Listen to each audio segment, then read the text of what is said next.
tindakan atau kekerasan yang dilakukan secara sengaja oleh satu orang atau kelompok yang lebih kuat dengan tujuan untuk menyakiti orang lain yang dilakukan secara terus-menerus. Tindakan bullying sering ditemukan terlebih lagi di lingkungan sekolah. Hal ini terbukti dengan banyaknya kasus pembulian yang pernah terjadi di beberapa sekolah di Indonesia.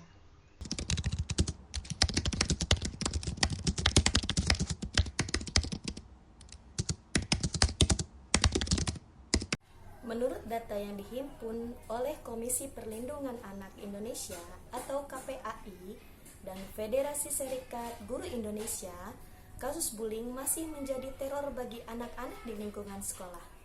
Dari data tersebut diketahui tercatat 226 kasus bullying pada tahun 2022, lalu di tahun 2021 ada 53 kasus dan tahun 2020 sebanyak 119 kasus.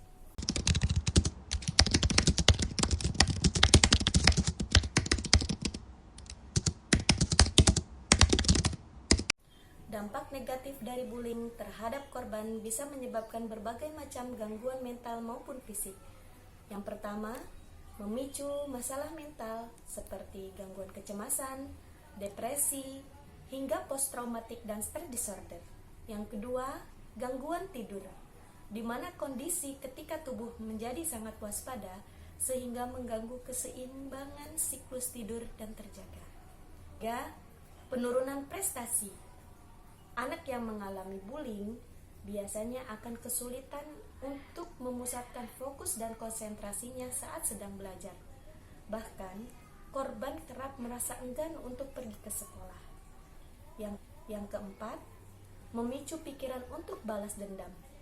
Hal ini perlu diwaspadai karena bisa menyebabkan seseorang melakukan tindakan kekerasan pada orang lain untuk melimpahkan kesalahannya. Sebagai guru, maka kita harus mempunyai program dalam menangani kasus bullying terhadap anak. Salah satunya yaitu melalui peer teaching dengan menggunakan media boneka tangan. Simak berikut videonya.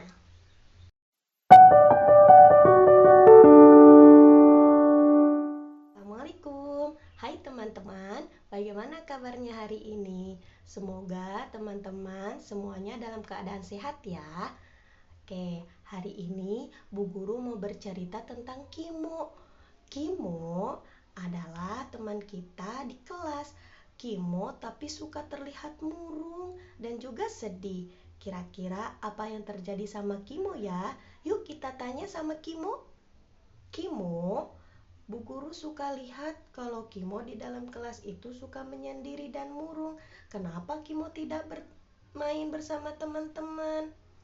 Iya Bu Guru, tadi waktu di kelas ada yang bilang sama Kimo kalau tidak mau bertengkar dengan Kimo. Lah, memangnya kenapa? Katanya mereka bilang Kimo ini jelek dan gendut. Terus mereka juga memukul Kimo. Jadi Kimo bersedih.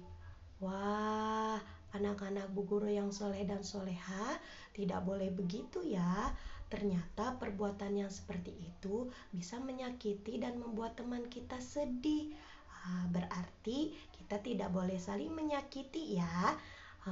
Harusnya kan sesama teman kita harus saling menyayangi ya Kimo ya. Iya Bu Guru, karena kita semuanya kan teman. Kan ada lagunya. Oh iya, bagaimana lagunya? Coba kita nyanyi sama-sama yuk. Di sini teman, di sana teman, di mana-mana semua teman. Di sekolah teman, di rumah teman, di mana-mana semua teman. Tidak ejek-ejekan, tidak pukul-pukulan, tidak cubit-cubitan, la la la la. Oke. Berarti kalau kita berteman, sesama teman, kita tidak boleh saling mengejek ya Kimo ya.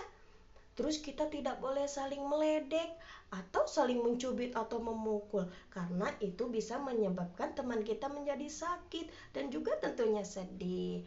Nah, berarti kita harus saling menyayangi dan saling tolong-menolong sesama teman. Oke, anak pintar saleh-saleha. Nah, itulah tadi video edukasi tentang penanganan kasus bullying terhadap anak di sekolah. Sebagai guru, maka kita harus menangani kasus bullying ini supaya tidak terjadi pada siapapun, termasuk anak kita semua, dengan pencegahan dan juga pemahaman kepada para peserta didik bagaimana dampak buruk yang dapat diakibatkan dari kejadian bullying atau tindakan bullying yang dilakukan itu.